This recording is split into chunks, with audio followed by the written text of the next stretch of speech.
Railway group D exam तक हम आपको 101 प्रैक्टिस सेट हल करवा देंगे। आज हम आपको तीसरा नंबर का प्रैक्टिस सेट हल करवाएंगे। अगर आपने 1 और 2 प्रैक्टिस सेट नहीं दिखा है, डिस्क्रिप्शन में उनकी लिंक है, आप वहां से जाकर उनको देख सकते हैं। ये आज की वीडियो का पहला प्रश्न। जैसे पहला प्रश्न आपसे पूछ रहा है, दबाव की एसआई इकाई क्या है।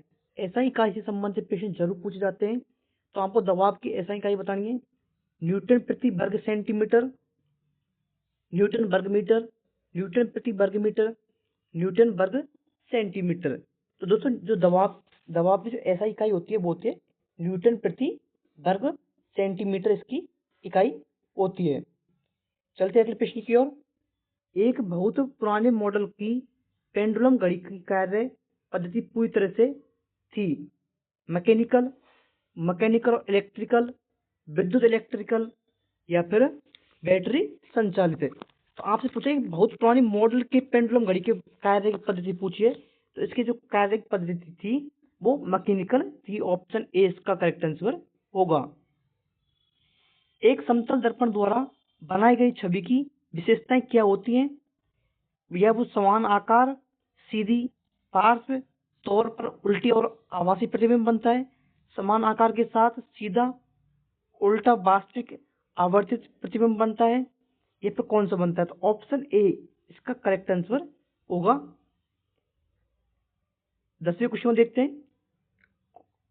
विकास के सिद्धांत से संबंधित है। क्या विकास सिद्धांत से संबंधित है। Miller, Jean Baptiste Lamarck, Charles Darwin, Gregor Mendel. तो चार्ल्स डार्विन दोस्तों जो है वो विकास के सिद्धांत से संबंधित है। 11वां प्रश्न ये रहा आपका। मानव हृदय में फुफ्फुसीय शिराएं किससे जुड़ी होती हैं। बाएं आलिंद से, दाएं आलिंद से, बाएं निले से, या फिर दाएं निले से। तो फुफ्फुसीय शिराएं जो जुड़ी होती हैं वो जुड़ी होती हैं बाएं आलिंद से। ऑप्शन ए इसका करेक्ट आंसर होगा। 12वें नंबर के प्रश्न को देखते हैं। मस्तिष्क का कौन सा हिस्सा सांस लेने को नियंत्रित करता है। इस प्रश्न को आप मोस्ट लगा लें। रेलवे ग्रुप डी की जो अगस्त में एग्जाम में उनमें आपको ये प्रश्न देखने को जरूर मिलेगा। मस्तिष्क का मध्य भाग, अगला भाग, मज्जा, या फिर अनुमस्तिष्क। तो दोस्तों 12वीं में जो ऑप्शन होगा वो होगा ऑप्शन सी, मज्जा। देखते हैं अगले प्रश्न को। निषेचित अंडा युग्मज किसकी परत में समाविष्ट हो जाता है। तो दोस्तों 13वें में ऑप्शन डी गर्भाशय इसका करेक्ट आंसर होगा। चलते हैं अगले प्रश्नों की ओर। ये रहे आपका अगले प्रश्न। जैसे कि चौथे प्रश्न को देखते हैं। तारे रात को आसमान में क्यों टिमटिमाते हैं। उत्पन्न प्रकाश के कारण, नक्षत्र प्रकाश के वायुमंडल अपवर्तन के कारण, प्रकाश के प्रसरण के कारण, गर्म वायु के कारण। बताएं दोस्तों जो रात में तारे टिमटिमाते हैं वो क्यों टिमटिमाते हैं, तो उनका आंसर होगा नक्षत्र प्रकाश के वायुमंडलीय अपवर्तन के कारण जो है रात में तारे टिमटिमाते हैं। 5वां प्रश्न ये रहा। 10 वोल्ट के विभवांतर वाले दो बिंदुओं के बीच 4 कूलाम के चार्ज को स्थानांतरित करने में कितना काम किया जाता है। 10 जूलम, 48 जूलम, 40 जूलम, या फिर 44 जूलम। तो आपको दोस्तों करना है, काम के बारे में पूछा है तो आपको करना है 10 × 4 बराबर 40, और कार्य जो है जूल में किया जाता है 40 जूल इसका करेक्ट आंसर होगा। 6वां प्रश्न ये रहा। अत्यधिक प्रतिरोध वाले चालक को क्या कहा जाता है। चालक, विद्युतरोधी, प्रतिरोधक, अर्धचालक। उम्मीद करता हूं इस प्रश्न का आंसर पर मुझे बताने की आवश्यकता नहीं होगी। अत्यधिक प्रतिरोध वाले चालक को क्या कहा जाता है, इस प्रश्न का आंसर आप मुझे कमेंट करके बताएंगे। 7वें प्रश्न को देखते हैं। विद्युत बल्ब में प्रकाश देने वाले पतले तार को क्या कहा जाता है। प्रतिरोध, फ्यूज, रिले, फिलामेंट। ऑप्शन 7 में देखते हैं तो ऑप्शन डी इसका करेक्ट आंसर होगा। फिलामेंट जो इसको कहा जाता है। 14वें प्रश्न को देखते हैं।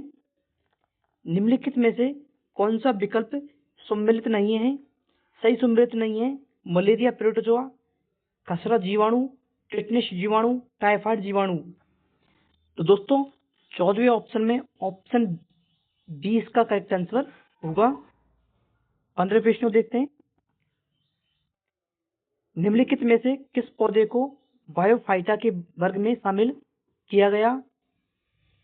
यूलोथ्रिक्स को, कैलेडोफोर को, रिक्सिया को, मार्सिलिया को। ऑप्शन सी रिक्सिया इसका करेक्ट आंसर होगा।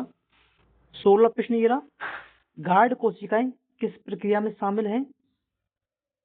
वाष्पोत्सर्जन में, परिसंचरण में, भोजन के परिवहन में, उष्णकटिबंधीय गति में। तो दोस्तों वाष्पोत्सर्जन में जो है गार्ड कोशिकाएं शामिल हैं।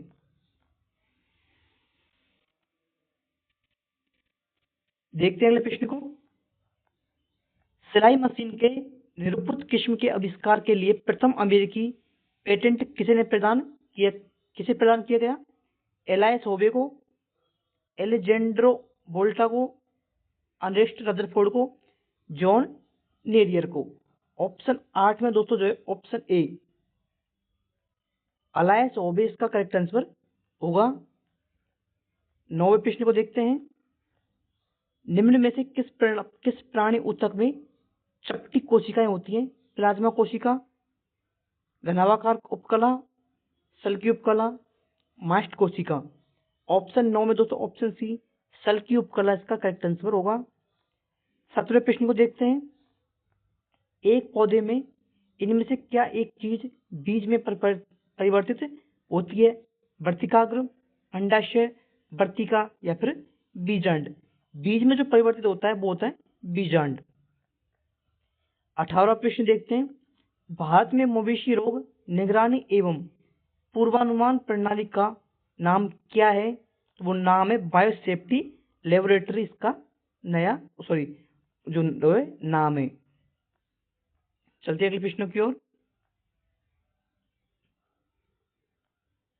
19वें प्रश्न को देखते हैं। पहले भय विजातीय मिश्रण जिसमें विलय के कण घुलते नहीं बल्कि पूरे माध्यम में निलंबित बने रहते हैं क्या कहलाता है? दोस्तों वो कहलाता है सस्पेंशन। 20वें प्रश्न में न्यूमेरिकल है।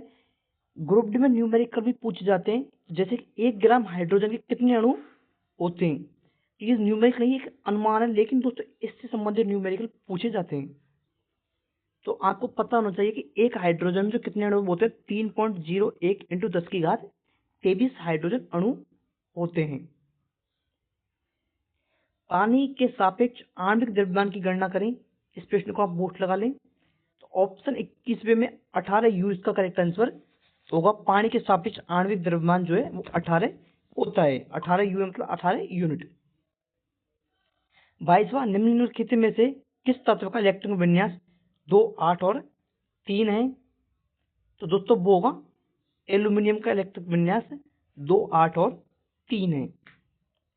23वां प्रश्न। इनमें से किन दो तत्वों में संयोजी इलेक्ट्रॉन की संख्या समान होती है? तो वो है ऑप्शन ए एफ और सी एफ। इनमें जो दोस्तों इलेक्ट्रॉन की संख्या समान होती है। खाने का नमक जिसका रासायनिक सूत्र NaCl है किससे बना होता है? तो ये बना होता है दोस्तों एक मजबूत अम्ल और एक मजबूत क्षार से खाने का जो दोस्तों वो नमक बना हुआ होता है। धावन सोडा का सही सूत्र क्या है? NaCO3 10H2O जो धावन सोडा का सही सूत्र है। अगर आपको वीडियो अच्छी लगी वीडियो को लाइक कर ले, चैनल को सब्सक्राइब कर ले।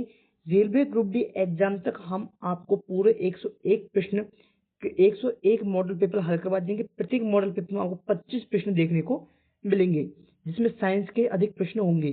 साथ ही हम आपको करंट अफेयर की क्लास भी डेली लेके आया करेंगे। धन्यवाद। राम राम, जय श्री श्याम, जय श्री कृष्ण।